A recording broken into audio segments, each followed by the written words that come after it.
Good afternoon, everyone, or should I say good evening, because it is darkness here at Sebring International Raceway, and we are here on Apex Racing TV and iRacing Live for the final race meeting of the season in the IMSA Sportscar Series. As I'm back with you here today to bring all the action, and Lee Thompson is on the cameras. Well, it's been pretty frantic 12 weeks. We've been to some of the best tracks on iRacing that iRacing has to offer, the likes of Le Mans. We've been to Daytona at night as well.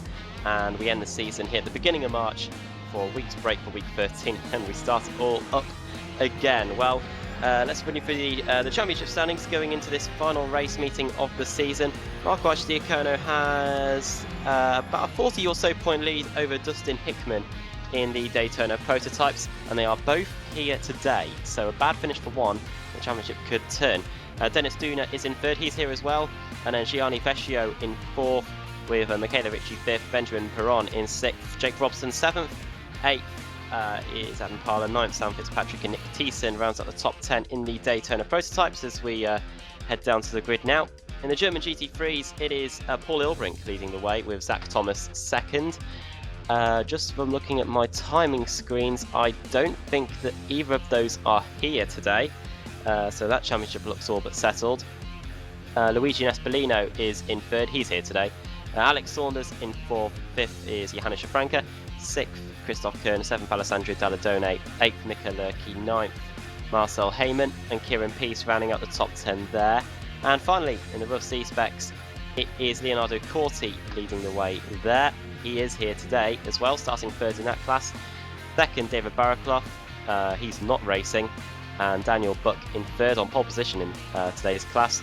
4th, Marcel Fassbender, he's here as well.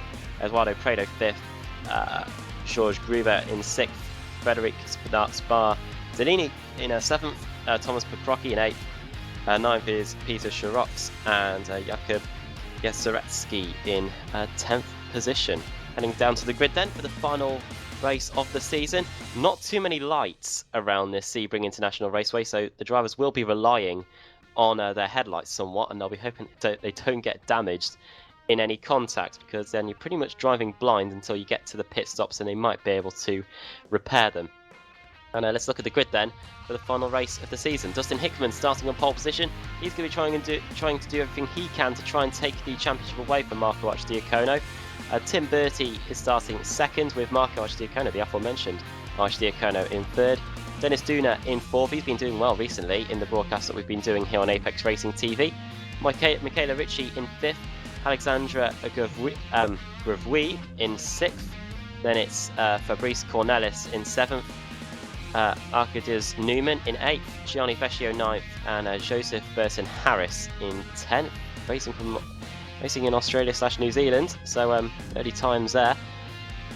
Then it is Nicholas Kjelm in 11th, and then Michael Evdoka in 12th, and Fabian Youngbluff in 13th. Then into the German GT3s, it's Dion Fiallo in 1st place, Robert Harris 2nd, Hayden Burns 3rd, Alessandro Dalladone in 4th, Kieran Peace 5th, Luigi Nespolino in 6th, 7th is Hugo Prato, Jorge Blascavals in 8th, Marcel Heyman 9th, and Abdul Kaya Al Amri in 10th, and then Sven Newman in 11th, and Johannes Schafranca in 12th. Then into the German GT3s, we've got Daniel Buck on pole position there, Marcel Fassbender 2nd, Leonardo Corti 3rd, Johnny Branton in 4th, 5th Mark Massig, 6th Guy Giard, 7th Franco Scurry, and Sergio Gentile rounding out the 33 car field. Momentous occasion, you could say, for the rough C spec here today.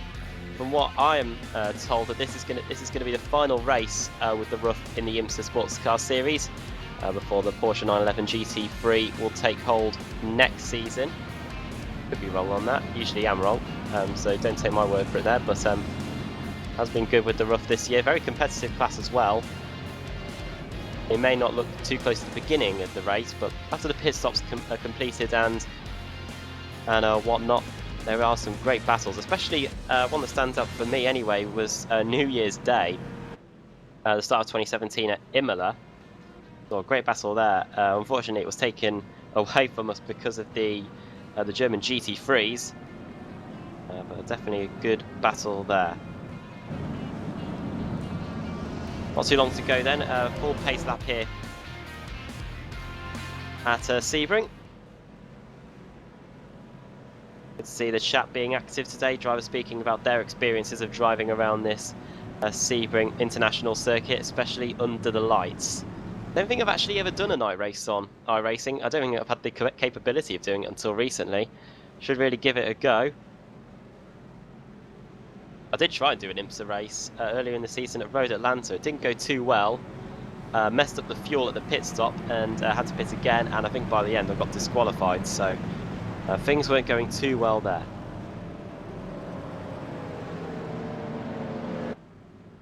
Daytona prototypes will, of course, have to get their tyres warmed up. They're trying their best, and they are in a bit of luck because it is a full pace lap here.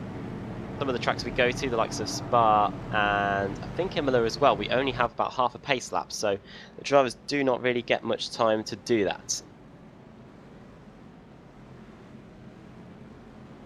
Heading down the back straight now towards Sunset Bend, and then we can get the show on the road.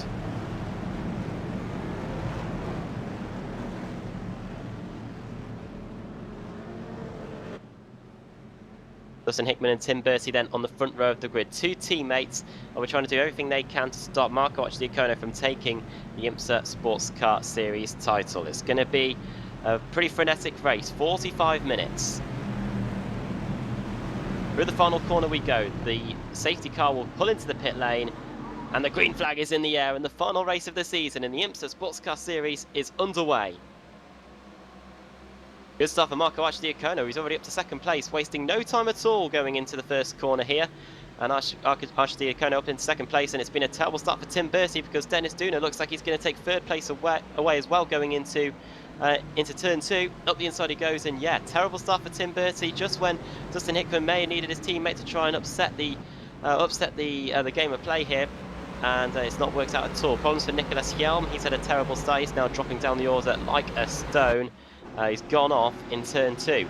What's been going on in the German GT3s? Dion Fialo leads the way there. Second is Alessandro Dalladone, up 3 positions to second in that class. Robert Harris in third, Hayden Burns fourth, and Luigi Nespolino. A good start from him to 5th place. Burns up the inside, the Mad Cow Audi there, up into third. And Alessandro Dalladone past Dion Fialo, so a mistake for Fialo there in the hairpin, one of the slowest parts of the circuit. It looks like he's going to get passed by 2 more Audis possibly going into this right-hander here. Up the inside goes Hayden Burns, the Mad Cow car, having a great run here in the first half of the lap. Up into second place now. Dion Fialo, our pole sitter in the German GT3s, down to third. What's happening in the rough C-specs on lap 1? It is Daniel Buck down to third place. So not a good start for our pole sitter in the roughs. It's Marcel Fassbender leading the way, who started second. Leonardo Corsi up to second as well. We've seen those two fight on numerous occasions this season, and they're heading the rough class with Johnny Brandon in 4th and Franco Scurri in 5th. The Daytona prototypes then heading down the back straight for the first time into Sunset Bend for the final time. And it's a brilliant start for Dustin Hickman, but Marco Diacono will be giving him cause for concern. The gap is only half a second between those two as we come around the final corner to complete the opening lap. And Dennis Duna also under pressure from Tim Bertie. Bertie wants those positions back, wants those positions that he lost on the opening lap back, and he's going to be trying to do everything he can to try and get past Dennis Duna in the early going, because he doesn't want to see Marco Diacono and Dustin Hickman disappear off into the distance. I'll bring you some of the conditions. It is, as you would expect, a cool evening here in Florida. 22 degrees track temperature, 21 degrees air temperature. Racing around this 5.95 kilometer circuit, 17 corners. And the drivers will be trying to master all of them. Of course, they've got a mandatory pit stop as well, and that always spices up the action in this IMSA Sports Car Series.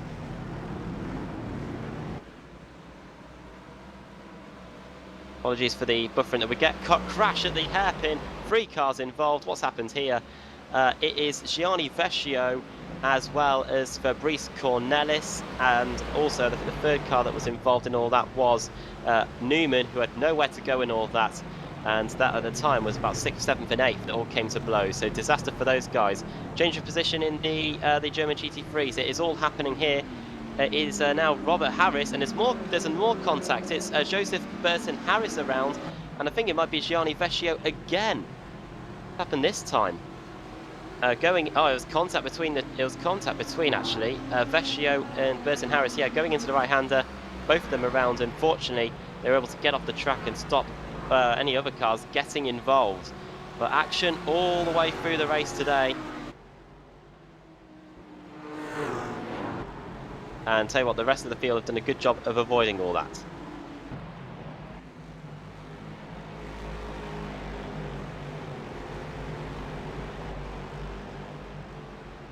Some of the biggest movers through the field then is Michael Evdoka at 5 positions, of course helped by Vecchio's antics in the early going. Fabian Young-Bluff also up 5 positions. They're in 7th and 8th places respectively in the Daytona prototypes. We've got a falling battle for lead going on overall in the Daytona prototypes. Marco Archdiacono just going a bit wide through the final corner. Gap between him and Dustin Hickman, 4 tenths a second as we come across the line. Both of them both doing a validated lap, showing you the how quick they're going and how hard they are trying to get going here in the early going.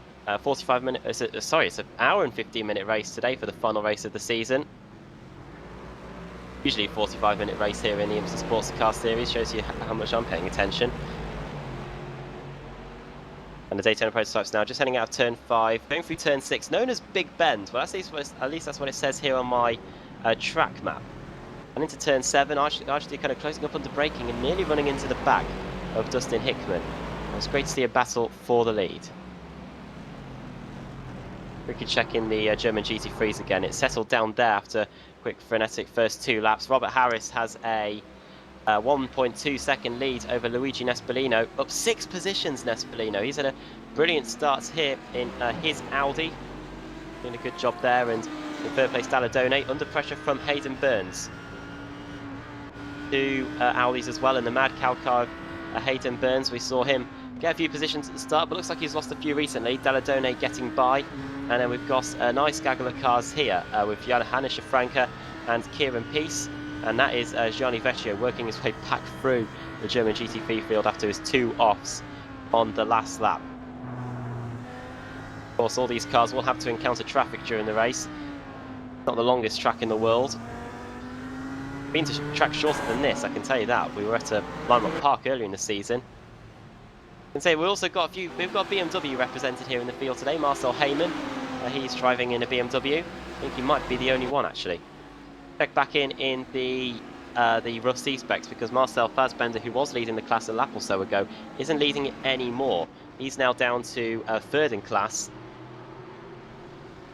And yeah, Leonardo Corsi's now leading the way.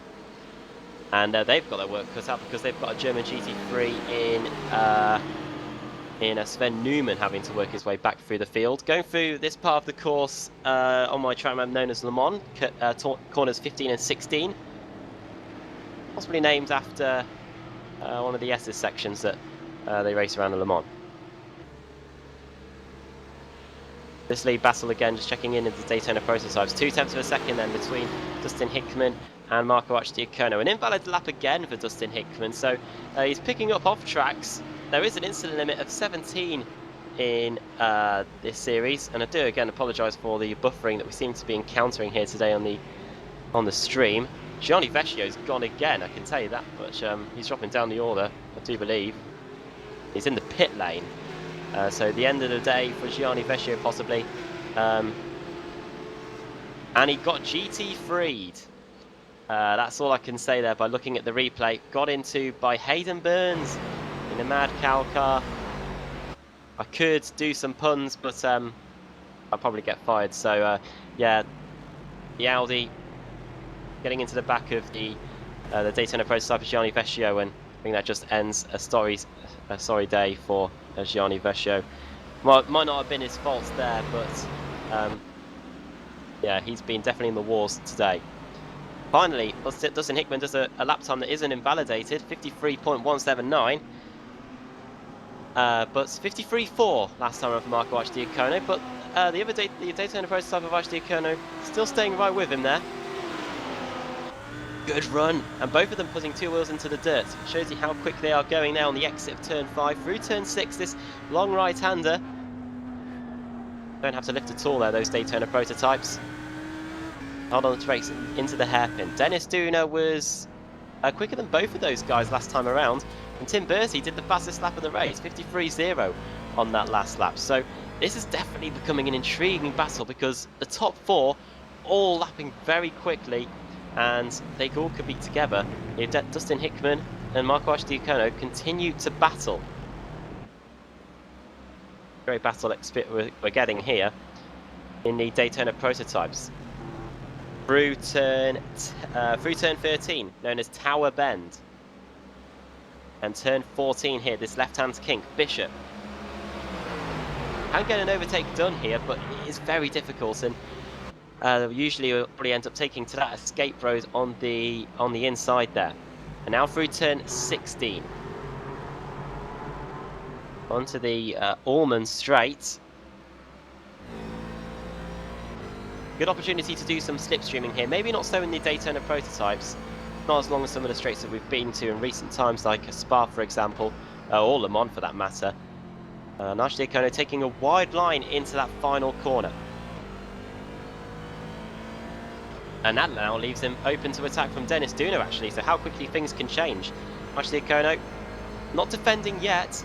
Dennis Duna up the inside into the first corner. Away through.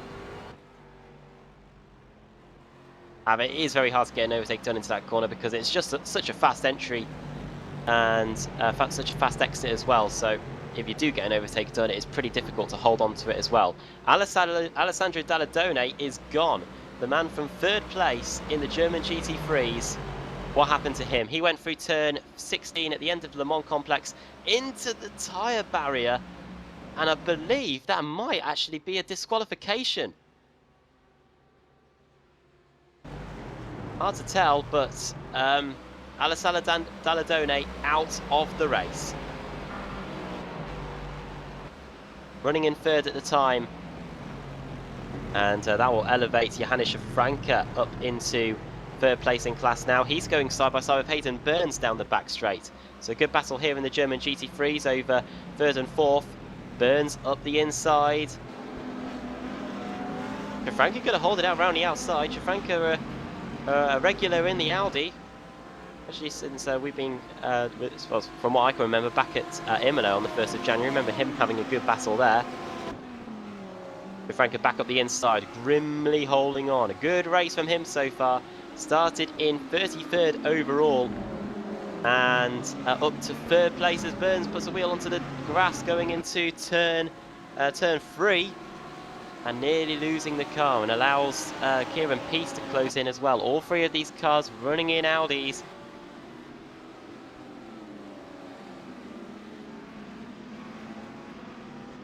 Again, we continue to apologise for the buffering. We might get it sorted soon. Hayden Burns and Kieran Peace very close now. And I think Hayden Burns got onto the grass just a little bit there. But Kieran Peace not able to close in. Check back in on the rough C specs. It is Leonardo Corsi leading the way there. Has got a bit of a gap now over Daniel Buck in second. The gap is 1.8 seconds between those two, and then it's a second back to third place man Johnny Brandon, who's got past Marcel Fassbender now. So Fassbender, who was leading the opening lap of the race, now down to fourth position. 4 cars out of the race at the moment. Nicolas Hjel in the pit lane. He's been in there for 8 minutes. Hugo Preto also in the pits for 8 minutes. Gianni Vecchio also out. And it was a rage quit by Dalladone. Oh, very frustrated with himself after hitting the tyre barrier. So that is why Dalladone is out of the race. And Gianni Vecchio also in the pit lane after his 3 offs during the race. We've got 29 cars still out on track here in the IMSA Sportscar Series, round 12 of 12. Currently on lap 7, Daytona prototypes are anyway. Great battle for second place. Marco Diacono and Tim Bertie side by side going into turn 10. Marco Diacono leaves him the space going through turn 11. Oh, getting onto the grass there just a little bit, Marco Diacono. He's trying his best to give him the space, and up the inside goes Tim Bertie. Thank you very much, he says. Smash and grab there. Or maybe not a smash, but a grab anyway. And Tim Bertie now up into 4th place. Taking advantage there.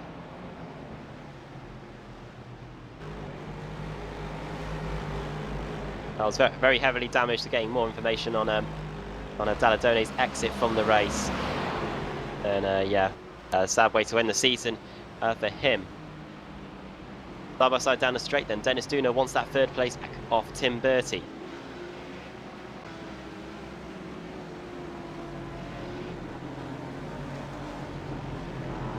I'm still looking on the replay, yeah, aren't I? But yeah. Blimey, I was a long way behind, wasn't I? Yeah, they're now heading down the back straights.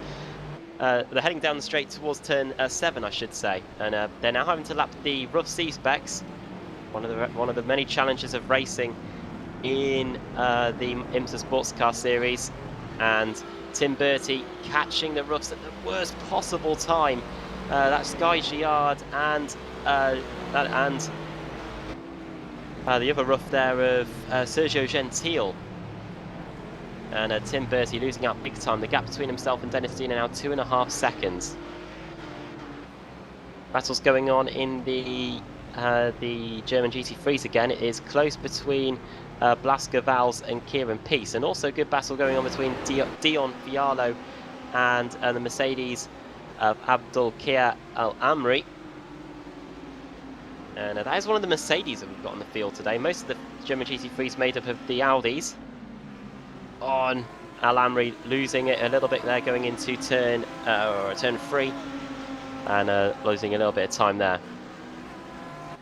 Dennis Duna up to second place. He's just got passed by side with Archie Diacono down the back straights. The Allman Straight into turn 17, Sunset Bend.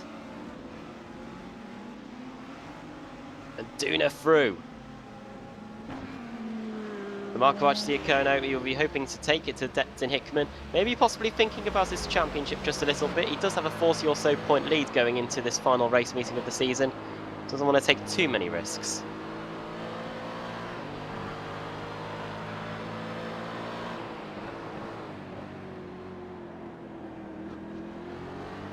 Joseph Burton Harris also getting past, having a good battle here with Fabrice Cornelis. Those two side by side through the final corner. Wheel to wheel racing going on here between those two.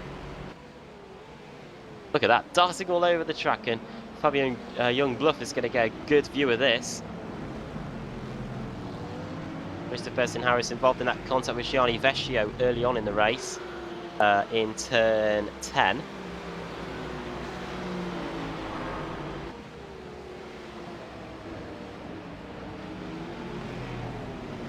And now these three going out of turn 5 onto the straight here through turn 6, Big Ben, and towards turn 7, the hairpin. And Youngbluff having a little bit of a look there onto the rear of Cornelis. Good battle for second on again, it looks like. While we're looking at that battle, Dennis Duna has lost the second place to Marco Archie Diacono. That could have happened while they were lapping traffic. And you can see Tim Bertie, despite getting held up by that traffic heavily a few laps ago, he is right back in the frame again in this battle. Tim Bertie, of course, started second on the grid, front row, and lost those two positions in the early going, pretty much by the time he got to turn 3.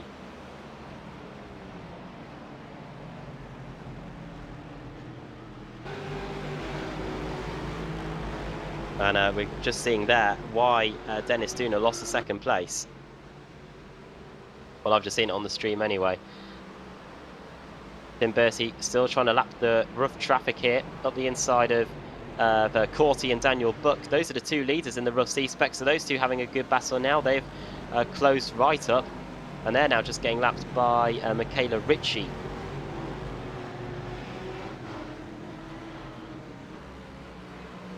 There we go. Just going to change stream.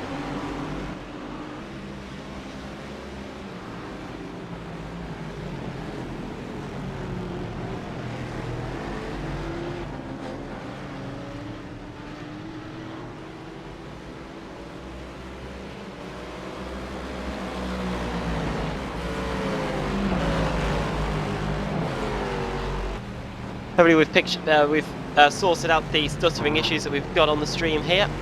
And yeah, we're 23 minutes into the IMSA Sportscar Series, the final race meeting of the season here at Sebring International Raceway. Adam Bath here with Lee Thompson and Sam Kumar on the cameras. And Daniel Buck all over the back of Leonardo Corsi here in the rough C-Spec lead. Got him right where he needs to be as well, Daniel Buck, through the Le Mans complex here. And onto the back straight, he has a little look at the inside. And now they're going to go side by side down the back straight here. And Daniel Buck takes the lead, Leonardo Corsi letting him go. And that's Daniel Buck returning to the lead in the rough C-Specs. Check back in again in the Daytona prototypes. Dennis Duna trying to take second place away from Marco Archer-Diacono. Great battle this. Dustin Hickman now up the road. 3 seconds ahead now of Marco Archer-Diacono. And these three now squabbling over spots on the podium. Last time around 54.1 for Marco Archer-Diacono, 53.6 for Dennis Duna, and a 53.8 for Tim Bertie. Tim Bertie also holds the fastest lap of the race with a 53.0. And Duna up the inside. Into turn 7, the hairpin, no way through though. And now they're coming up to lap some of the GT3s. This is Sven Newman. He is the last place car in the German GT3s. They're all squeezing by him there into turn 10. Tim Bertie able to get through as well. So those three squabbling over 2nd place, not held up at all there. Archer-Diacono looks like he's got a bit of damage to the front of his Daytona prototype as well on the front left. The other two, Bertie and Duna, Daytona prototypes, both looking relatively clean. I wonder if that might help them in the future. Maybe Archer-Diacono might have to get held a little bit in the pit stops, which will be coming up in the not too distant future. Hour and 15-minute race here today. We've had one of those earlier in the season. We had it at Daytona, and also under the lights. We had an hour and 15-minute race there, and usually 45-minute race in the IMSA Sportscar Series. Right then, Adam, I think I'll join you in keeping you company in the commentary, shall I, for a little bit. Sorry again, everybody, folks, for the technical issues that we had at the start. Hopefully it's looking much better now. Yeah, and Lee, we've got a good battle for second place, doing up the inside, going through the final corner. Yeah, these guys have been hammer and tong, haven't they, for a good few laps now. Had a little bit of a tangle earlier on, but yeah, looking to make that move now into turn 1. Actually, kind of back up the inside into second place. Goes in way too deep though, and goes out wide, and this is going to allow Duna back up the inside into turn 3. Up the inside he goes. Side by side through here is never a good idea. Actually, kind of just able to hold on, and what do you do if you're Tim Bertie? You just try and hold back and hope that these two just go off. Yeah, I feel like from what I've been watching already earlier in the race, I feel like I want to be a few more car lengths back than maybe he is at the minute, and just let them have a little instant and sail on by. We'll see what happens into the hairpin. On the brakes they go.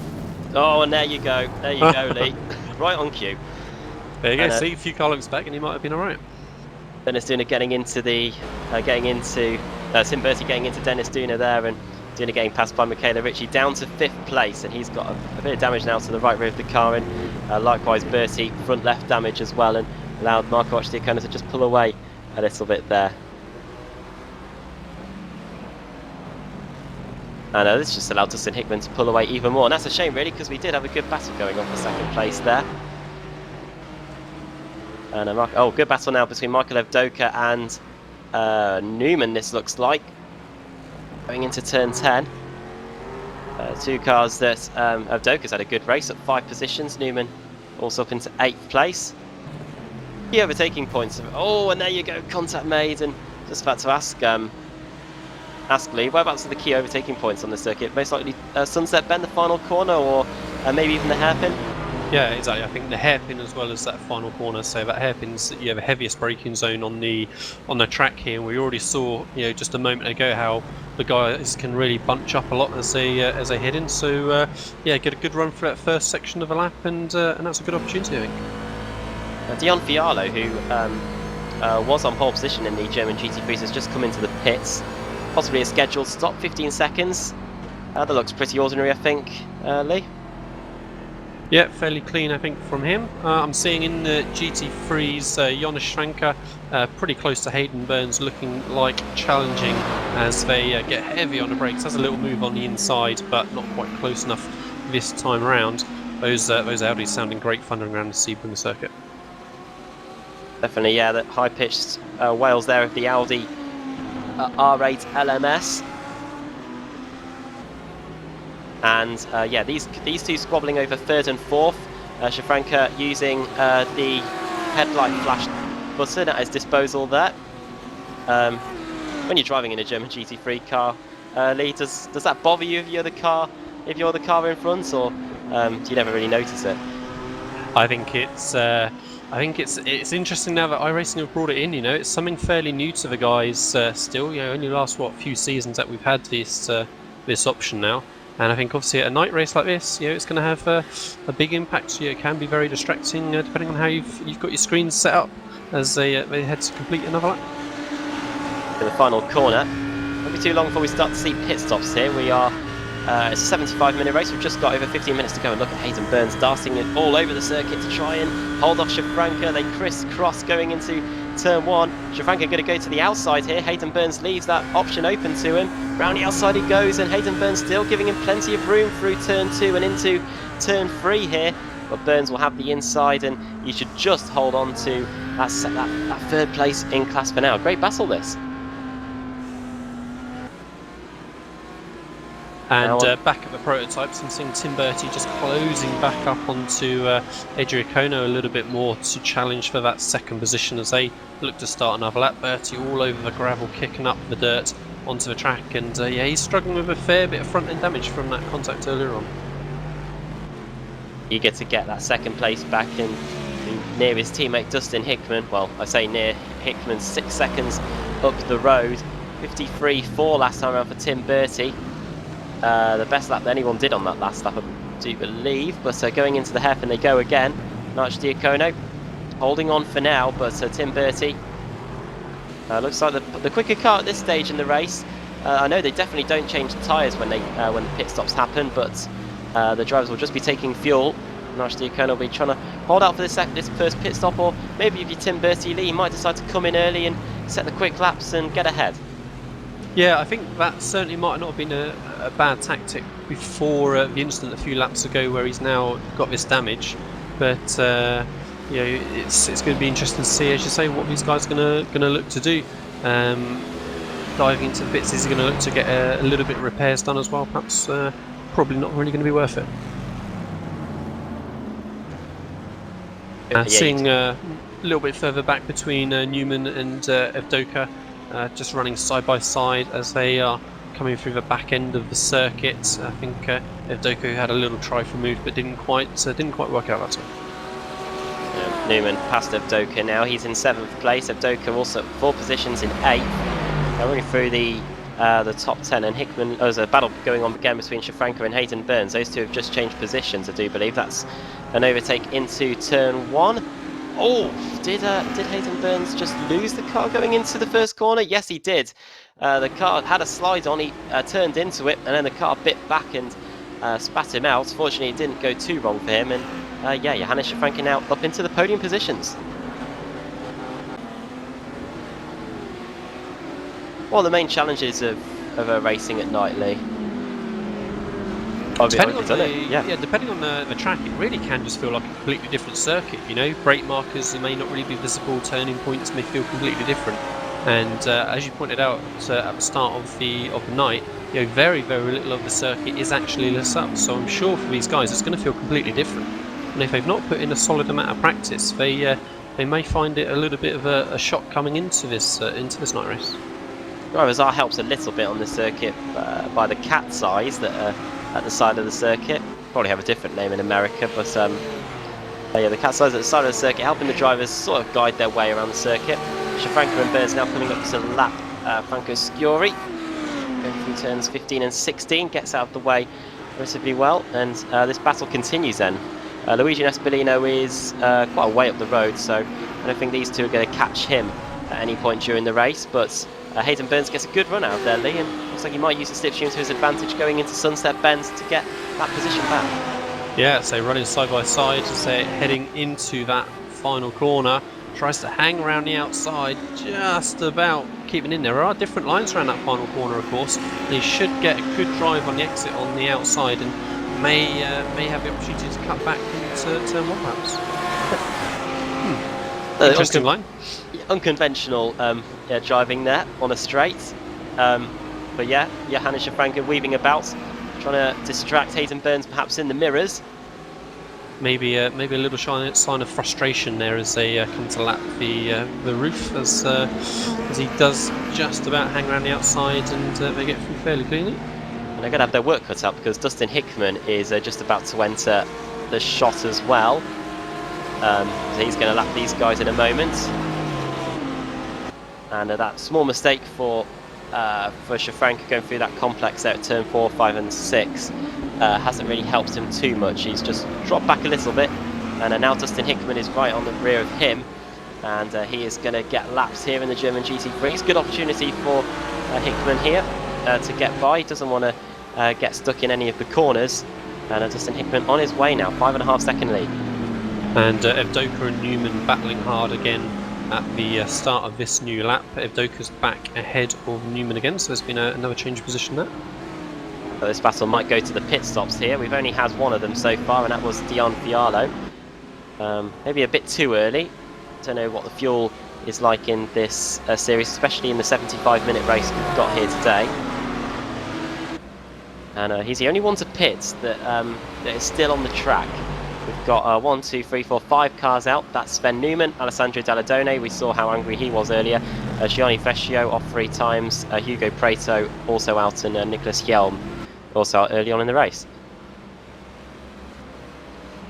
So yeah, so Bertie's really lost a lot of time now to Adianco. Good 3 seconds back as he's trying to get past a bit of traffic of the Audi GT3. And yeah, Michel Ricci is closer now to Tim Bertie than he is to looking to move forward. Michel Ricci, yeah, not too far behind. He's stuck behind an Audi here of Kieran Peace. Gets by him there. And Tim Bertie down position. Michel Ricci also at 1. Dennis Doon down a position, of course. He's in 5th place. How far is he behind all this? He's not too far behind Michel Ricci. And Ricci actually now closing into Tim Bertie going into turn 3.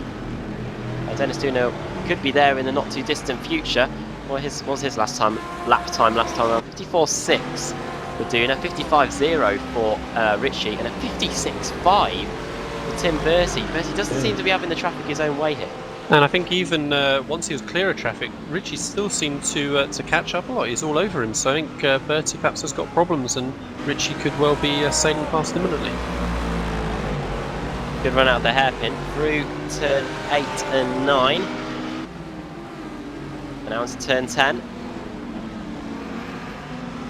Difficult to get an overtake done here because the track quickly changes direction so quickly. It goes back to the left, so it usually works in favour of the car that is getting overtaken at that point. They're now lapping the Audi of Jorge Blascavals. Tim Bertie might get held up here, and this might give opportunity for Ricci. And interestingly, they're about to catch the other main battle that we were watching of Burns and Schafranco, so they're all going to end up in a group together. They both go through, and then we've got 2 battles then in 2 classes. The Daytona Prototypes battling away with Ricci and Tim Bertie, a spot for a battle for the final spot on the podium here, and Schafranco and Burns also battling for the final spot on the German GT3 podium.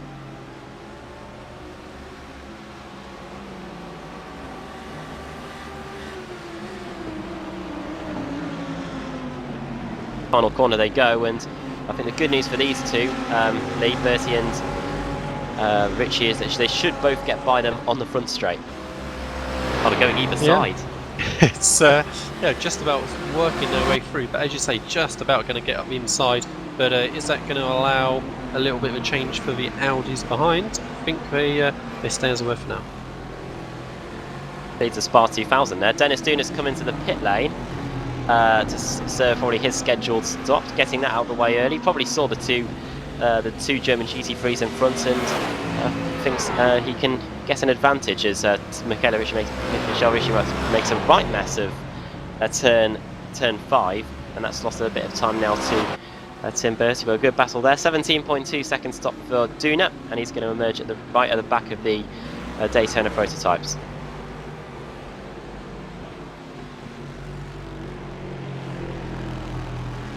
Ever driven a Daytona Prototype, Lee? No, not in a race, not in anger. So, well, I've driven the I've driven the Daytona prototype, but not the Corvette prototype. So yeah, run the Daytona 24 a couple of times in the Daytona, but yeah, not in the Corvette. Drove in the Blancpain Endurance Series, didn't you, last season? Just barely, yeah. So just a little bit in the GT3, but yeah, not really enough to qualify as actually running in it. It's had a poor time at Monza and a better run at Silverstone, and that was all we managed really. 40 minutes to go, so we're just 5 minutes into what would have been a normally scheduled IMSA Sportscar Series race. I'm up here with Lee Thompson and Sam Kumo on the cameras here today. Yeah, fortunately with Sam Kumo on the cameras. Yes. Yeah, thanks to Sam for stepping in. When it looked like the stream was dying a little bit earlier on. And we're entering a crucial stage of the race because the pit stops are coming up at Shafranka again. Then you realise that the straight is here. It's almost as if he's trying to negotiate an imaginary chicane down the front straight there. If there's any other battles going on. Tim Bertie again, right, and oh, it was under pressure by Michelle Ritchie, but she makes a right mess of the S's again. Turns 4 and 5, and Tim Bertie gets the breathing space he needs again. Yeah, so 2 laps running that Ritchie's had a poor time through there, and he did manage to gain that time back on Bertie in between. So if he can just string a couple of cleaner laps together, he could be right there working for that position again. Newman and Evdoka very, very close again as they get past a back marker roof. Evdoka still just the leading one of those pair. Oh, and the roof in the background having a big moment, stepping out, coming out of the second chicane there, and just barely gathering it back up again. Up in the Mercedes there of Doka. Adam Shafranko and Burns side by side briefly as Shafranko is really looking to move forward again. So he had a little bit of a sniff, but couldn't do anything about it that time. Great battle there. Shafranko again weaving about on the straight. Good thing we don't have to worry about tyre wear at this circuit. Shafranko under the brakes going into the Le Mans complex at turns 15 and 16, just lapping the rough here of Johnny Brandon, who was doing well in the rough C specs earlier on. Now down in 4th place. There goes Hayden Burns getting by. We've had Dennis Dooner into the pits. I said that earlier. 17.2 second stop for him. So 2 with the prototypes coming into the pits. Shafranko pulls out the slipstream of the rough of Brandon and gets through as well. Taking a few cones with him there going into the final corner. They get the best possible exit. That late apex seems to work there, Lee, and he's going to close up down the front straight again. Yeah, and again a little bit of movements as they head down the straight, but not as extreme as in previous laps. Looks to make a dive into turn 1. Does get the entry. Is he going to be able to hold onto the exit, or is Burns going to be able to come straight back? And they've got a prototype looking to make his way past as well. So that was unfortunate for Burns there. He might have had an opportunity to look to get straight back, but yeah, prototype scuppered that opportunity completely. Yeah, couldn't have come at a worse time there. Oh, Shafranko moving out of the racing line. Usually the GT3 drivers are told to stay on the racing line and let the cars that's lapping you move to the outside, but yeah, Shafranko moving over there and catching Alexandra Gurafui out a little bit by surprise there. And Ritchie hasn't been able to make his way back onto Bertie again, so he's currently running sort of 1.5, 1.7 seconds off, so that challenge is calming down a little bit for now. Guessing the Daytona prototypes coming in dribs and drabs here. Fabrice Cornelis has just come into the pits. Very long stop as well, 23 seconds for Cornelis. And he's going to emerge in 11th place. Fabian Youngbluff just getting by him on the exit of the pits. Good battle though, Hayden Burns, and as you know, it's sorry, it looked like a good battle, but it was just Tim Bertie having to lap it. Yeah, Hayden Burns all over the back of Shafranko still as they head through the back of the circuit onto the Ormond Straight. Doesn't look like he gets the best run at that last corner onto the straight though, so I think Shafranko should be safe for a couple of seconds. Marco Archdiacono then into the pits. The man from second place coming into the pit lane now. No one else deciding to follow him in at this stage. Well, the likes of Richie or Bertie, and he comes to his pit stall now. If that damage on the front end just gets repaired a little bit. Expecting pit stops around the 17-second mark, possibly. We saw 16 seconds for Duna and 23 seconds for Young Bluff. Interesting to see if Duna's been able to set any quick lap times and get any closer to Marco Diacono. And Burns right underneath the rear wing of Schranker as they come into turns 3 and 4, but nothing happening that time by. He just needs to line himself up for a better run either to the hairpin here or onto that final corner as we said earlier on. Burns going through turn 6, known as Big Bend, and into turn 7, the hairpin. Too far away to get a move done. You've really got to be alongside to... Oh, is he has an old contact? Was that contact? I think it might have been. It was. Oh, and he's waiting for him. So Burns has realised his error in judgment and is very waiting for Schranker. Yeah, and sacrifice detriment to his own race here. Where's Blasco Valls in all this? There is Schranker now. And Kieran Peace, thank you very much. There's 2 positions. So yeah, it's a good sportsmanship from Burns there. It didn't look like a huge error on his part. It didn't look like he blew past his brake point or anything. Just a difference in apex speed, it seemed on my camera view, and that slightest touch is all these cars need to pirouette around. Yeah, it's not like the Kia Optimas and the BSR TC where it taps in the rear and you can get away with it by just putting your foot to the floor and bringing the car back around. And yeah, the Audis, 2 Audis there, Burns and Schranker making contact there. Marco kind of did get away again, a 20.2 second stop for him, and he did repair the front end damage, so that'll be him on his way. Michelle Ritchie now into the pits too, as Burns and Schranker and Peace go onto the back straight. What that contact has done, Lee, is it has allowed us to have a free car battle now for 3rd place. And Schranker now looking to the inside, going into the final corner. So he was looking in a sorry state a while ago, half a lap ago after the contact with Hayden Burns, and now he's through into 4th place. Yeah, so didn't hang about at all there, straight by capitalising, and Burns into the pits.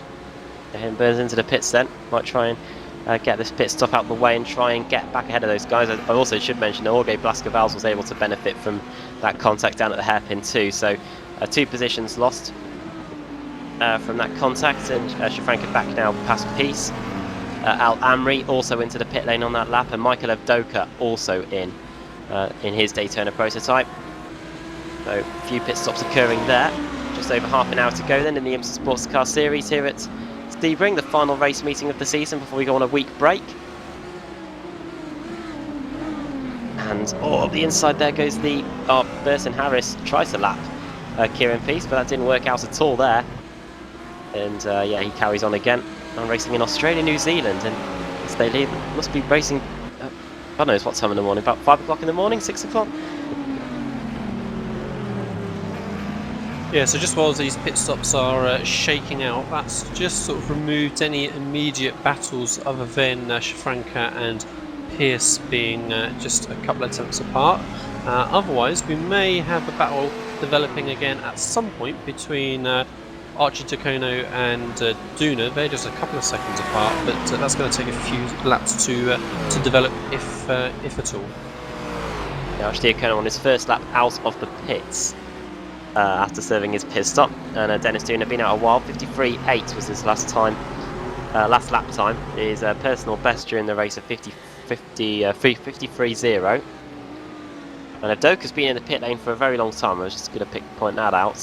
He's been in the pits now for over 90 seconds, so yeah, might be a problem for him, or maybe a bit of damage that he might have to sit and repair, as actually kind of locks the brakes going into the final corner and nearly runs into the back of Kieran Peace.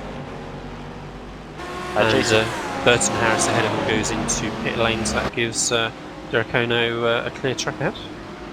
Another position as well, that's him back up to 4th. 3 cars in front of him not pitted yet. The 2 teammates, Dustin Hickman and Tim Bertie, now back in 1st and 2nd place again. Alexandra Gravui in 3rd, yeah, also yet to pit. Sorry, Adam, Archie Coney nearly going into the side of the Audi as they try and negotiate the chicane there, but just about manages to scramble by. Luna's closing in at a fair rate of knots as well. Closed in a lot over the last half a lap. should be able to lap Shafranka easily here. Up the inside he goes into the hairpin, and through he does go. So, and Peace nearly runs into the back of Shafranka, just like they did almost 2 laps ago. So Shafranka didn't want to get turned around again there. And Duna and Archdiacono, you can see he's flashing the lights. Marcel Fassbender in his rough C-spec. You can see that Dennis Duna's getting closer. The corner as well, Adam. It almost ran out of track, right out onto the very outside of curb, and was lucky not to go an extra 6 inches and touch the grass and lose control. The gap now between himself and Dennis Duna is just over a second, so might be able to pick up a good bit of tow down the Allman Straight. Both of these cars have pitted. Archdiacono just on his second lap of his stint. Dennis Duna been out of the pits now for a good 5 laps or so.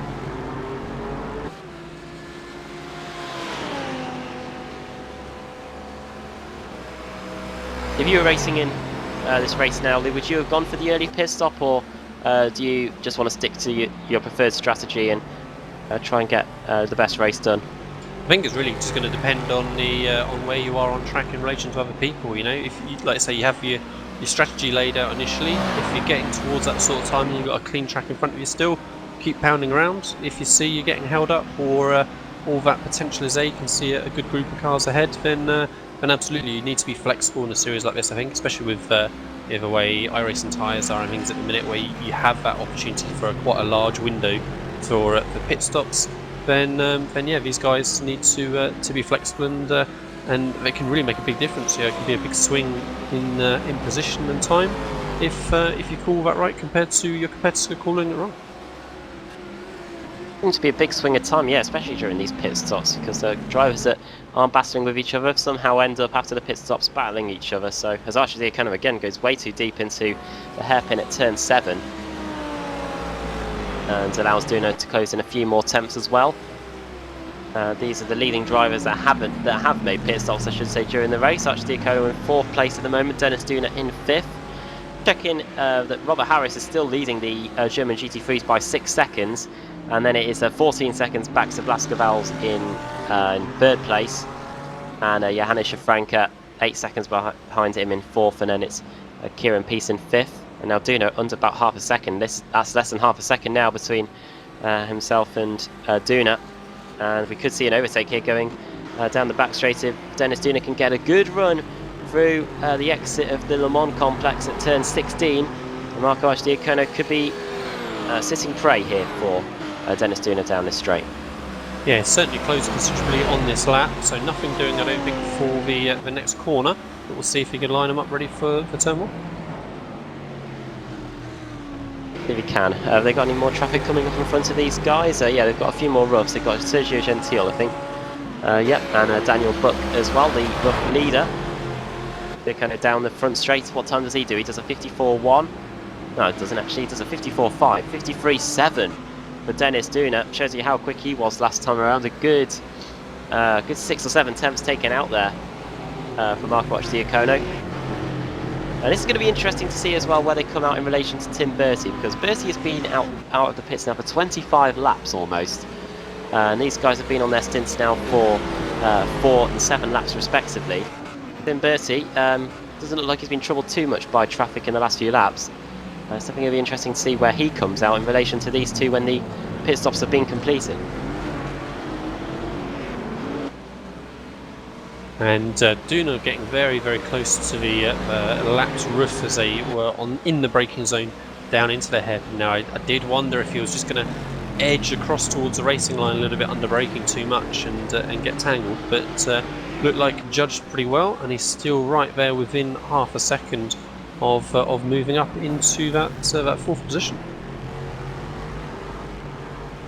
Oh, nice bit of clean track now, these guys. The next car isn't is not as way up the road, and here you go. Here come the 2 teammates into the pits, Dustin Hickman and Tim Bertie. They finally pitted after 25 laps. If they hadn't pitted on this lap, I was going to talk to you about the fuel tanks that these Daytona prototypes have, because they've been going quite a long way. And here they come then. Alexandra Gravui is also into the pits, and away goes Dustin Hickman. Where's Tim Bertie though, and where is Archdiacono? He's heading into Sunset Bend now. Bertie is still in the pit box. 20 is a very long pit stop as well. 24 seconds. That'll be that damage, won't it, Lee? Yeah, I think so. That damage on the front. So the guys, Archiconi and Duna, are clear, and through Bertie is still sat there, still not moved. Oh, it's a disaster. 36, 37 seconds stop for him. There goes Gravui. He's through as well. 18.6 second stop for him. I think Ritchie will also be by. Yes, he is. And Newman will probably be through as well. Ah, it's not going at all well for Tim Bertie. And, well, he's going to be in the pits now for over a minute. I can tell you that Dustin Hickman has emerged from the pits, still in the race lead.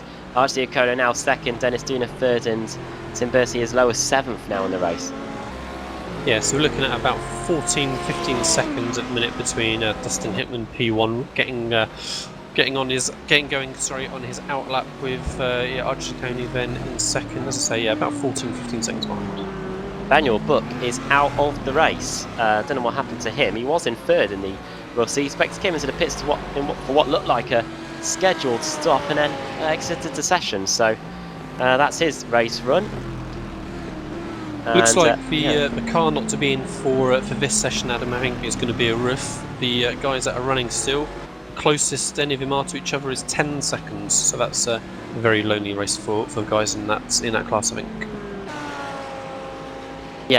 Yeah, very lonely, considering in recent races that we've done in the IMSA race, the IMSA Sportscar Series, the roughs have been closer than that. We've had Marcel Fassbender, Johnny Brandon and Franco Scuri, the only three not to make pit stops yet in the race. Leonardo Corsi has been in, and just to say that, Scuri has come into the pits. Still a few drivers yet to make pit stops as well in the German GT3s. Didn't look like too much damage on Tim Bertie's car, Lee, so why is he being in the pits for 2.5 minutes? Is he got a whole load of required repairs? Yeah, perhaps there's something additional that we didn't see. So we did see him get tangled, as you say, a couple of times earlier on, but yeah, that front end damage, it's just cost him massively. We'll see if he even decides to really come back out again. Battle though continues now for second place, because Marco Archidicone and Dennis Duna are now back up there. And Duna gets a good run. They're coming up to lap the Mercedes of Al Amri, and Duna doesn't know where to go. That was very close. So yeah, that was as close as Duna has been since these two have got themselves back together, and that back marker could still come into play as they head towards the next sequence. Tim Bertie has emerged from the pits, a 2-minute 46 second stop and a 3-minute pit lane time as well. So an absolute disaster there. He's now in 10th in the Daytona prototypes, 13th overall. And Duna and Archdiacono continue their battle into turn 13, Tower Bend. Now through turn 14, known as Bishop. Good run. But really not close enough to get an overtake done. Really, if you're going to get a move done there, you've got to really be alongside.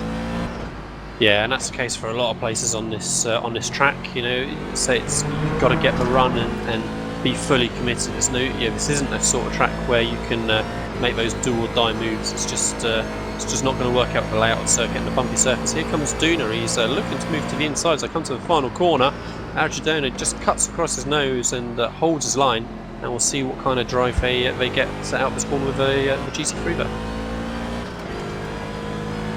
GT3 of Rob Harris, our GT3 leader. He's yet to make a pit stop as well. We're going to go 3 wide. Yes, we are down the front straight, and the Audi gets out of the way, and Dennis Duna trying to get the best run on the exit of turn 1. He definitely has got a good run. Yep. Is he close enough to get it done? No. Yeah, massively close there. So there's a real difference in exit speed between the narrow entry line from Archidicone and that wide entry line from Duna. You really can see the difference it made. But yeah, there's just nowhere for Duna to go as that circuit really tightens up massively. Still looking to challenge, looking to move to the inside, but he's not close enough yet as they head back into the hairpin for one more lap. And yeah, a little bit of a cleaner run through the hairpin there for Ciccone, so yeah, he should be safe from them. We've been speaking enough about the circuit. What are your thoughts about the Sebring circuit here? It's a tricky one, you know. It really can depend massively on the car as well. You know, this isn't a place for single seaters, but equally can be quite fun to hot lap as well. You know, series like IMSA, of course, is really Sebring's bread and butter. This is a sort of race that you want to be in. Sebring, one of the most famous endurance races that we see on the calendar, of course. So in an endurance class of car, great place to have a real fun race run. And with the Sebring 12 hours, not too long before that, revs up again. Of course, without Audi, because the Audi have decided they're not going to be racing anymore, at least in Le Mans 24 hours anyway. And now Dennis Duna gets a good run out of turn 16. Is this going to be the opportunity? Archdiakono moving across just a little bit, moves back to the racing line, and Dennis Duna looking up the inside into the final corner. Archdiakono will try around the outside to hold on to the position, and he should be able to hold on because the next corner is a left-hander, and he should be able to hold on to it. Coming across the line to start lap 29 of the race, 20 minutes to go. Duna might try to go around the outside into first corner, but Archdiakono goes up the inside and should be able to hold on. Again.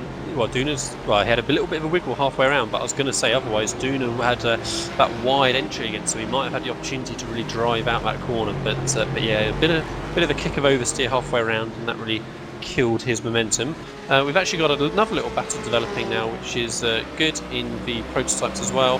Back in 7th and 8th position, Cornelis and Jungbluff are just half a second behind. Jungbluff was really challenging a moment ago whilst Duna and Archdiakono were battling as well. But he's just had to drop back a little bit, and he's going for another run. Cornelis up in 7th place. Jungbluff, a good race from him up to 8th, 5 positions. And second place again, now having to lap traffic. This is Marcel Fassbender at possibly the worst part on the circuit. Very tight, very narrow this part, and they're just able to just get by.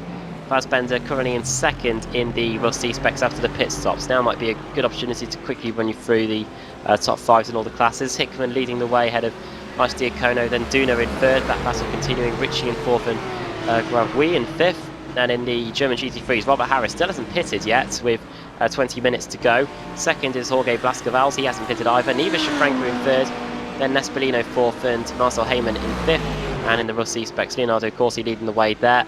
He is 18 seconds ahead of Marcel Fassbender in 2nd, Johnny Rand in 3rd, Franco Scuri in 4th, and Sergio Gentile in 5th. And Duna not as close this time around as they come to finish this next lap, end of lap 28. So not in a position to challenge quite yet, but still looking to move around and try and distract Archdiakono as much as he can as they head into turn 1.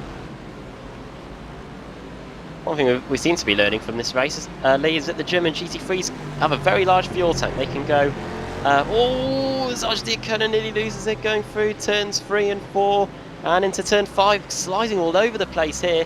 And this is just brilliant for Dennis Duna because it's just allowing him to close in, and this might be his best opportunity. Archdiakono knows that. He's moving over to the inside into the hairpin at turn 7, and he's going to be on the back foot here because Duna gives him a tap on the exit, and we're seeing cars get turned around with a hit to the rear, and this is as close as they've ever been, Lee. Yeah, Archdiakono wasn't quite able to hit his apex on the hairpin there, so he was a little bit slower in the middle of the corner than Duna expected, so they were reasonably fortunate to escape from that. In the GT3s, Heyman and Fiello are side by side as they come towards the final corner. Fiello on the inside is ahead. I'm not sure, I think that's a position that he has just gained from Heyman. Yeah, so that's him up into the top 5 now, Dion Fiallo. Started on the pole position in the class as well. Pitted very early on, and now he's just trying to work his way back through the order again. And yeah, he's just cracked the top 5 in the German GT3s. It looks like he's lost a few car lengths to Marco Archdiakono since he was right on the rear of the Daytona prototype half a lap ago. Will close in again though down the back straight, Slipstream working in his favour. And we've got just under 15 minutes to go, and it looks like some of these German GT3s are going to be able to last a whole hour on a fuel tank.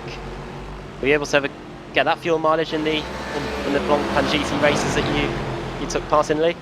Yeah, as you say, I think it was literally, from memory, just shy of the hour mark. I think it's sort of 58, 57 minutes I seem to recall. But yeah, it's a bit of a surprise to see these guys being able to do that. So not a surprise for the guys running in the series, I'm sure, because they've been seeing it for the rest of the week. But yeah, perhaps not what we expected.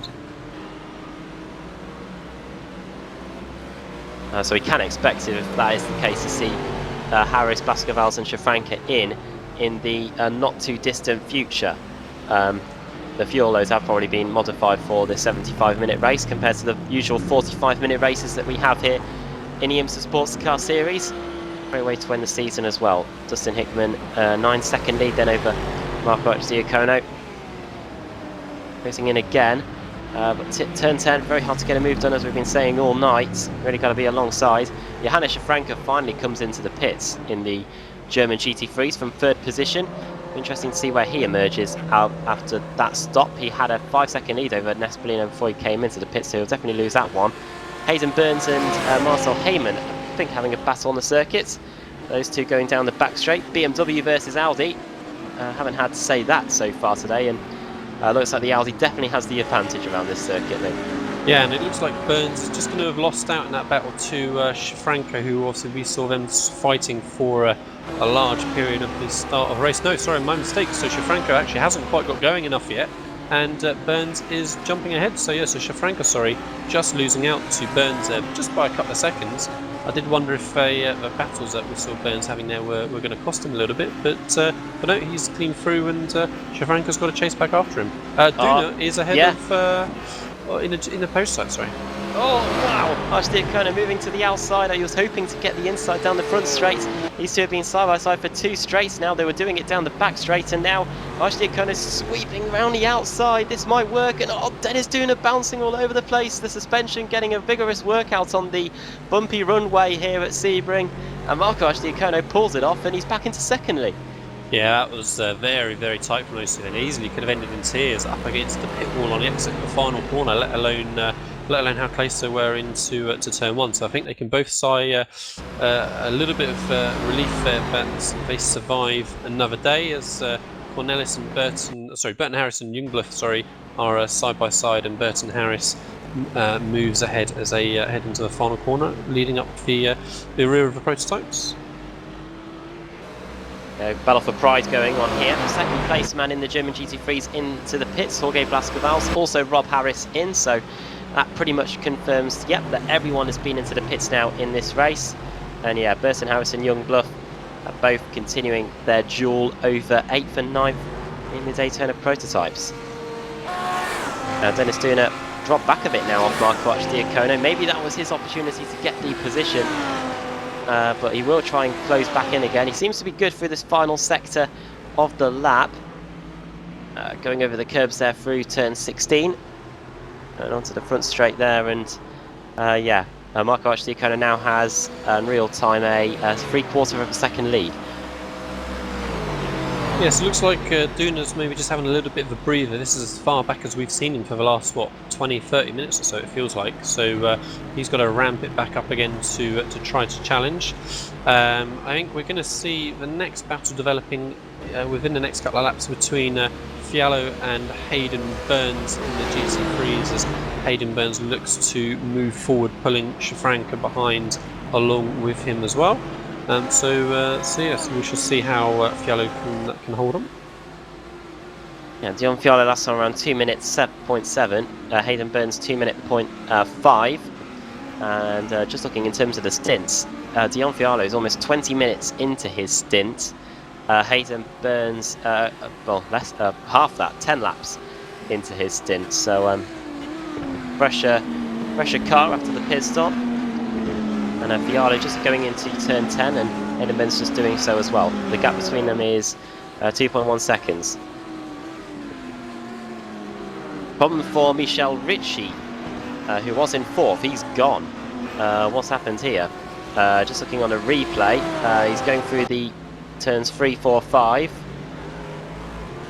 Loses it on the exit of turn 5, and that is a disqualification, I do believe. Looks like one anyway, and Michele Ricci, his day, his race, his run.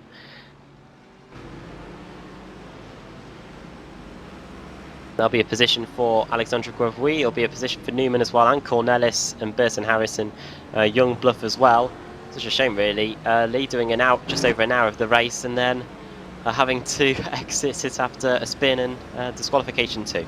Yeah, it's easy done, of course, in endurance like this. Just to struggle with that concentration a little bit, but of course, being that it wasn't an accident that's so that removed him from race, the fact it was a disqualification shows that he's obviously been having other incidents through the race. That's ultimately cost him.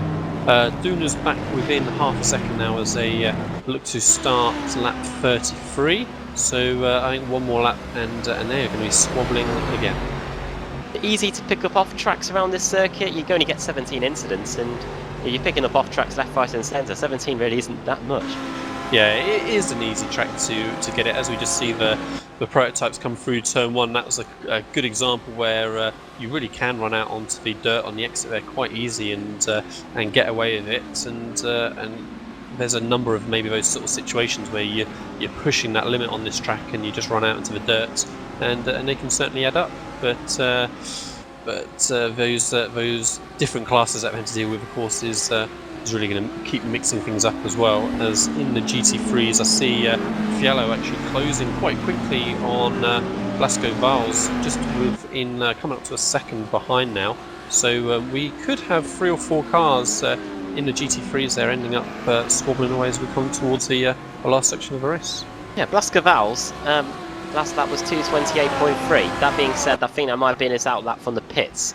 Yeah, it was. So we can't take that to mean anything. Adam, back at the front, prototypes Duna, all 4 wheels off the track on the exit of the Tower. Yeah, Tower. Thank you very much, sir. I was struggling there. And dives up the inside of a GT3 as well. A little bit messy through there as he tries to regain that time. But yeah, it really shows how hard he's pushing, and didn't work out from that time by. Yeah, the gap now between the two of them, just by that lapping up air traffic, is a second again. So Duna's got it all to do inside the final 9 minutes.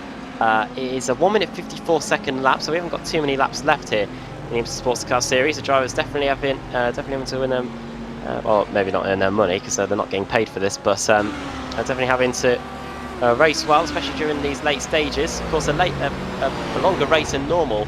Lee, could tiredness perhaps be factoring into this race with just under 9 minutes to go? Yeah, I think so, especially where the guys have been used to running 45 minutes for the rest of the season. It does make a significant difference. Of course, it's maybe funny for the more casual observer to think that these guys are getting tired sitting in front of their PCs playing a simulation, but say that concentration definitely gets sapped as you go through race, especially at night, especially with the other classes to have to continue to deal with the whole race long. Yeah, if you're having to lap traffic for 75 minutes, that'll be enough to sap the concentration out of anyone, especially if you're racing in different time zones. They could be very late at night, some of these drivers, or very early in the morning, so they'll be awake and alert. And of course, it wasn't that many seasons ago, really, when a 75-minute race was not far off as long as we would typically see. Daytona 2.4 hours used to be as long as we dealt with the course. It's very different nowadays, but yeah, it's still a significant endurance run for these guys. Team racing, relatively new feature. I think it's just over a year old or so. 18 months old now, the team racing feature on iRacing, and it definitely has revolutionised the service. Of course, we've now got full-scale 24-hour endurance races like the 24 Hours of Le Mans, as Dennis Duna gets held up here trying to lap Hayden Burns. Not going to be happy with that at all. Yeah, we've got the 24 Hours of Le Mans, 24 Hours of Spa, we've got the 24 Hours of Daytona as well. All we need now is day to night transitions, and then we're there. Yeah, that's the one thing that means I'm not really going to look to participate in the 24-hour race. For now, I think it feels almost quite depressing if you're pounding around all those laps and nothing in the environment's changed at all. I really do think that day to night transition is really going to make it, of course, so much more authentic and much more appealing to run for these guys. So yeah, everybody is desperately waiting for that. I don't think there's been any real recent news telling us that's imminently coming, but we hold out hope. Yeah, my three things on my list are day to night transitions. I've now forgotten the other one. There you go. A touring car. That's another one. And the third thing was that's now lost in my mind. It was a big one as well. But yeah, Dennis Duna trying to lap one of the Audis here, Jorge Blasco Vals, and they're trying to get up to what Marco Diacono. That's okay. We're going to stay on tender hooks when you remember what that is later on in the in the race, Adam. Yellow is just 2 tenths behind Blasco Valls now as well. So yeah, he has continued to close those last few laps and helped a little bit, of course, by those prototypes making their way by as well. I've remembered it. It's a thing that Alex Simpson also seeks after as well. It is an updated Silverstone Yes. with the arena section, so we can wait for that one as well. Yeah, I think touring cars is the least likely in there, isn't it, I'm afraid. Yeah, unfortunately. I know they have. I think they did try with a Dynamics Honda a while ago, but that seems to be on the shelf somewhere. But yeah, I have been told it doesn't look like it's going to be in the series anytime soon. We'll be sitting with the Kia Optima till then. And the BSRTC Pro Series will be starting soon as well, so Lee, you'll be back in the edit studio, I think, in a few weeks' time. Yeah, it's going to be a shock to the system after having a little bit of a break of it on the since. But yeah, we're I was about to reveal some information about BSRTC, and then I realised perhaps it's not my place, so I will wait to make sure actually BSR announces anything that is coming up soon. But you're right, not very long at all. Well, we do know that this series, I believe, we're still on Motorsport TV. We will be in HD this season. Yes, as you say, motorsports.tv rather than Motors TV now. So yeah, new ownership and renamed. It's going to be interesting to see how our sim racing relationship progresses through there. But yes, we can confirm that we're certainly going to be staying on there, running the BSRTC for the upcoming season, and fingers crossed we're able to continue that relationship and progress it into the future as Duna's back within just a few tenths now. Entering the final 5 minutes of the race here in the IMSA Sportscar Series, round 12 of the season here at Sebring International Raceway. Adam Baffield, Lee Thompson and Sam Kumo on the cameras here. And we've got a race coming up later, the King of the Ring in the Club 73 Touring Car Championship, a non-championship event there to end the season. I'll be with Andrew Woodhouse for that one at 8 PM later today. So get some dinner in between these two races as Archdiacono and Dennis Duna now lap the rough there of Johnny Brandon, who is in 3rd place. Yeah, and again, Duna, as I saw earlier on in the race when he was lapping the back marker, looked very, very close under braking, coming across the front of the roof back to the racing line. And I've seen him judge it well those couple of times, but it feels a risky tactic to continue making. I've seen a number of instances in the past where that doesn't quite work out as a slight misjudgment. He goes wide, Archdiacono out the exit, turn 16. That's going to hamper him straight line speed wise, and this might be Dennis Duna's best opportunity going into the final corner. How we have seen Archdiacono is brilliant at holding it out round the outside of Sunset Bend here. So here we go. They've got the Audi of Nespolino. Could he factor into the occasion as well? Yeah, that is a corner where you can take those multiple lines, but Archdiacono almost gets boxed in there by the GT3, just about gets away with it. Duna still side by side, looking to take that outside line again. Is there going to be that difference on exit speed? Is Duna going to have a kick of oversteer again like last time? No. He's got that great run straight down the inside. There we go. Really see that difference in line. Oh, so close under braking. And can Diacono come back at him? I'm not sure he's going to be able to. So finally, after half hour of trying, it feels like at least Duna has finally gotten by. That's the power of endurance racing right there. You can spend up to half an hour trying to get a move done, and it'll be immensely satisfying. But it's not over yet, because Archdiacono's moving to the outside. He's later on the brakes than Dennis Duna. This might not end well. Round the outside, and Dennis Duna's just able to hold on, and Archdiacono now desperate to try and take that 2nd place away inside the final 3 minutes of the race. Yeah, it was a valiant attempt on the brakes there, but yeah, just couldn't get the car stopped. He's going to dive straight up the inside here. I thought initially he was just sort of showing his nose to distract, but no, he full on went for it, but just couldn't get the run into the corner there. So yeah, he is not happy that he's managed to hold on all of his time, and in the last 3 minutes he's given up that position. So yeah, he is not giving up at all, as still in the GT3, as Fiello still hasn't been able to really challenge Blasco Valls, still half a second behind. Into turns 15 and 16 here at Sebring, and Marco Archdiacono definitely looking like he's got the upper hand now. Dennis Duna not able to escape. He's gone way too deep, I think, into turn 16, and he might be at the mercy here of Archdiacono down the back straight. They're coming up to lap Marcel Fassbender again in his rough C-spec. Almost looks like the toes out on that rough C-spec actually going into the final corner, but here comes Archdiacono up the inside. Up the inside, Duna goes out wide. You'll get the better exit though. This time it is In with the upper hand, Archdiacono puts the two wheels almost onto the grass. Is he going to move to the inside? There's space. And Dennis Duna can't move across, otherwise there'll be an almighty shunt. And Archdiacono up the inside into turn 1, but surely Duna will get the cut back on the exit. Great battle this. Oh, he moves across. Oh no, it's a disaster. Oh no. And Dennis Duna and Archdiacono has been disqualified. Oh, that's such a shame, but there you go. That was unfortunate. It looked like when they had that first side-to-side contact, I thought they were going to get away with it, but yeah, no such luck. Yeah, what a battle that continued for such a long period of time, and great defending for so long from Archdiacono especially.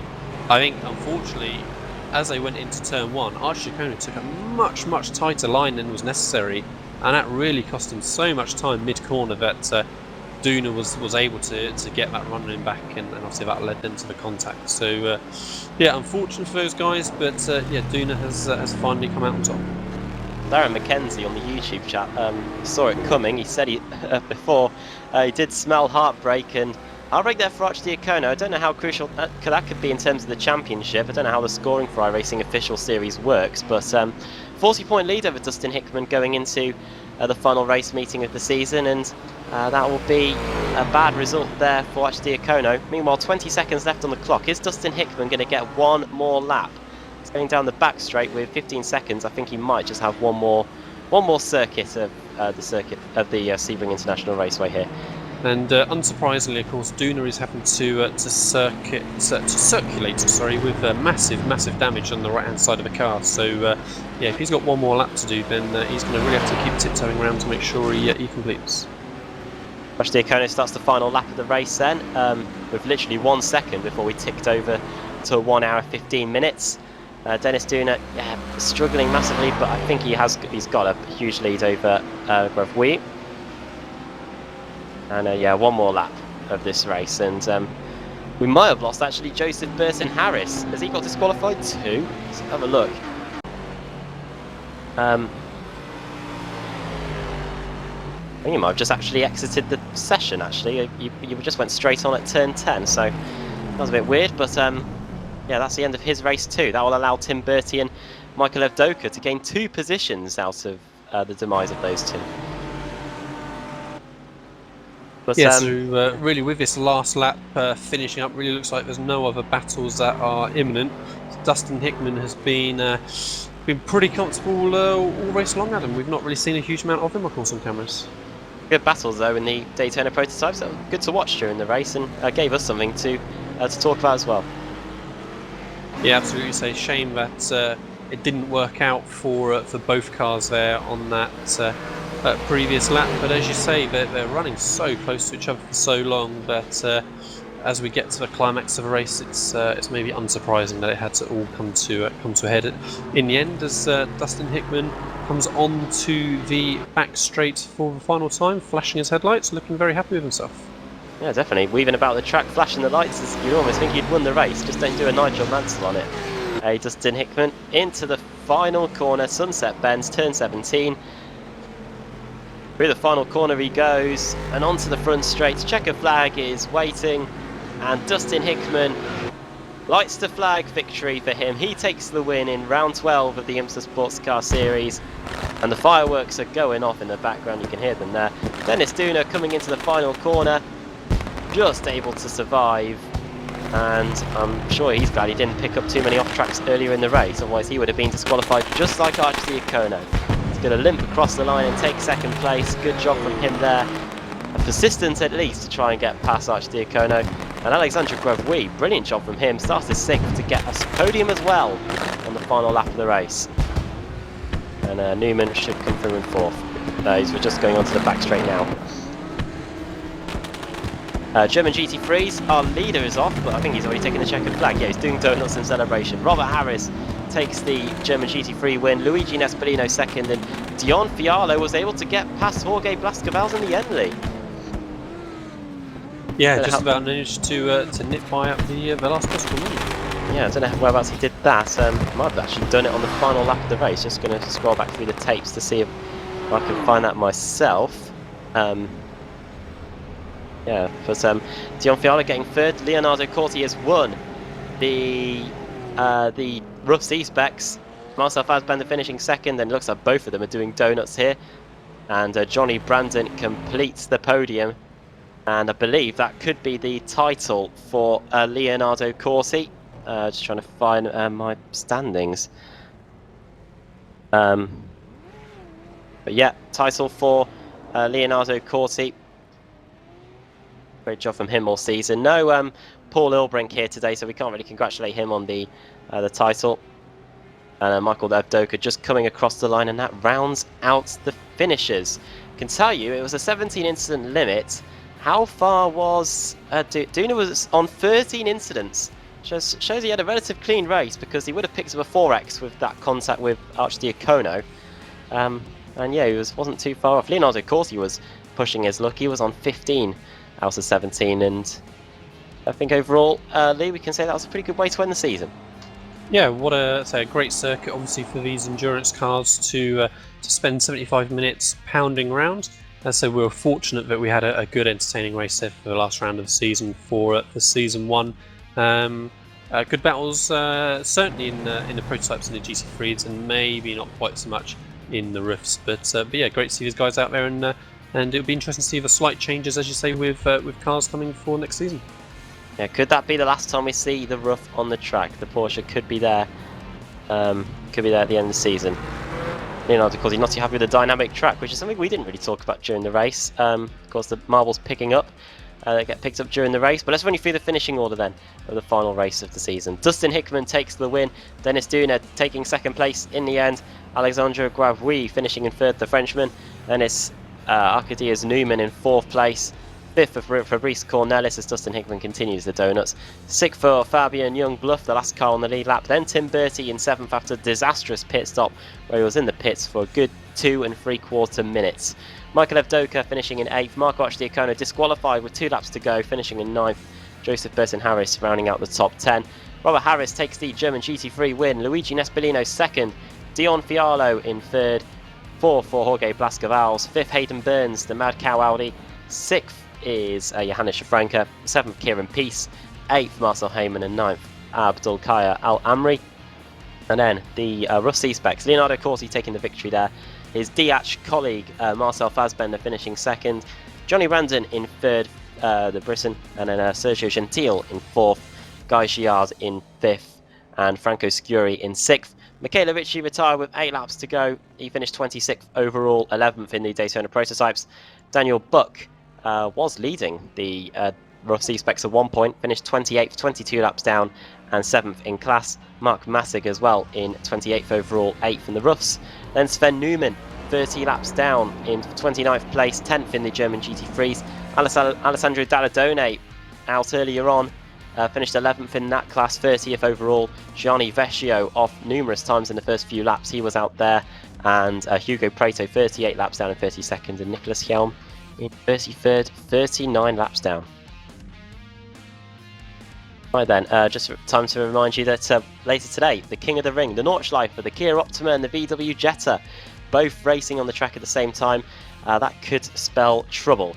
And that's just before we start to negotiate the Nordschleife. That's going to be on later tonight on Apex Racing TV and iRacing Live at 8 PM GMT. Myself and Andrew Woodhouse will be there for that one. I think Sam Kuma will be on the cameras as well. But my thanks to Lee Thompson, former iRacing World Championship Grand Prix Series driver, for joining me in the commentary box on the cameras earlier on and as a co-commentator later on. And a good way to end the season. We'll see you in 2 weeks.